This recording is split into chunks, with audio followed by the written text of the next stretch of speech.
श्री स्वामी समर्थांना माझा नमस्कार असो. श्री साईबाबांना माझा नमस्कार असो. श्री संत गजानन महाराजांना माझा नमस्कार असो. साईबाबा हे पूर्ण अवतारी संत होते. निरपेक्षता, भगवतपरायणता, निर्ममत्व, समभाव, समदृष्टी अशा अनेक गुणांचे साईबाबा हे भांडार होते.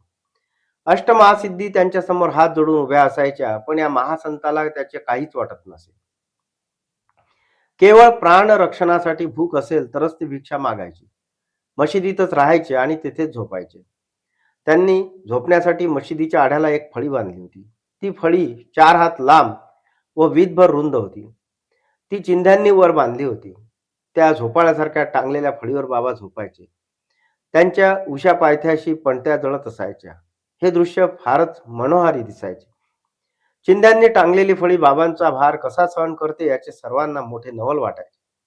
आणखी एक नवलाची गोष्ट म्हणजे त्या फळीवर बाबा कसे चढायचे आणि कसे उतरायचे हे कोणालाही कधीही समजले नाही. बाबांची ही लीला सर्वसामान्यांच्या बुद्धीपलीकडील होती, म्हणून शेवटपर्यंत त्यांच्या या कृतीचा थांग लागला नाही. अगदी सुरुवातीला बाबा जेव्हा शिर्डीत आले तेव्हा ते 16 वर्षाचे होते. त्यावेळी शिर्डीत 3 वर्ष राहून ते निघून गेले. ते कोणाला तरी दूर निजामशाहीत दिसले. नंतर पुन्हा ते शिर्डीत आले आणि जवळजवळ 60 वर्षे तिथेच राहिले. रामदास स्वामींनी शिवाजी महाराजांना हाताशी धरून हिंदू धर्माची घडी बसविली, गोब्राह्मणांना संरक्षण दिले, यवनांपासून राज्याचे रक्षण केले आणि लुप्त होत चाललेल्या भक्ती मार्गाला ऊर्जितावस्था आणली. त्यांच्या समाधीनंतर ही राज्याची बसवलेली घडी पुन्हा विस्कटली. हिंदू यवन यांच्यात दुफळी निर्माण झाली. ती बाबांनी राम रहीम ऐक्य दाखवून दूर केली. आपल्या आचरणातून त्यांनी लोकांना भूतदया, भक्ती मार्ग, परोपकार, अहिंसा, शांती, प्रेम, समभाव अशा अनेक गोष्टी शिकविल्या. विवेक, वैराग्य व नम्रता याचे महत्व लोकांना पटवून दिले.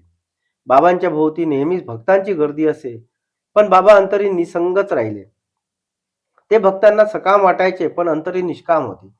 ते कधी कधी संतापायचे, पण अंतरी निजशांतीचे भांडार होते. ते कधी पिशाचवत वागायचे, पण अंतरी परब्रह्म स्थितीत राहायचे. बाबा म्हणजे आत्मबोधाची खाण, अखंड आनंदाची मूर्ती होते. त्यांच्या कृपेनेच भक्तांचा प्रपंच आणि परमार्थ सुरळीत चालायचा. भक्तांचे अनंत जन्मीचे सुकृत एकदम फळास आले, म्हणून परब्रह्म तत्व श्री साईंच्या रूपाने शिर्डीत प्रकट झाले. बाबांजवळ स्वतःच्या देहाचे चोचले पुरविणाऱ्यांना आणि कामचुकारांना थारा नव्हता. स्वतः कष्ट न करता बरेच काही मिळू पाहणारा यांची ते चांगलीच कानउघाडणी करीत. पण ज्यांच्या अंतःकरणात शुद्ध भक्तिभाव आहे, त्यांना आपुलकीने जवळ घेत, भक्ताचा भाव पाहून त्याचा योग्य सन्मान करीत. बाबांची नम्रता मोठी विलक्षण होती. ते भक्तांना मी तुमचा ऋणी आहे, मी तुमचा दास आहे आणि तुमच्या दर्शनासाठी आलो आहे असे म्हणायचे. बाबांची वृत्ती समन्वयशील व उदार होती. अपकार करणाऱ्यांवरही ते अपकार करणाऱ्यांवरही ते उपकार करीत. सर्वांशी प्रेमाने वागावे हा त्यांचा मंत्र होता.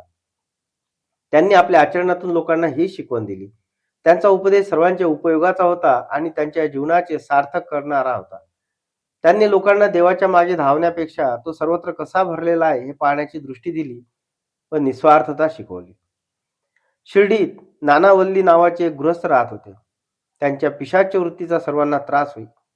बाबांच्या दरबाराची व्यवस्था ठेवण्यात त्यांचे फार लक्ष असे. कधी कधी ते सर्वांग चिखलात माखून वानर वेश घेऊन गावातील मुलांसमेत सभामंडपी येऊन गडबड करायचे.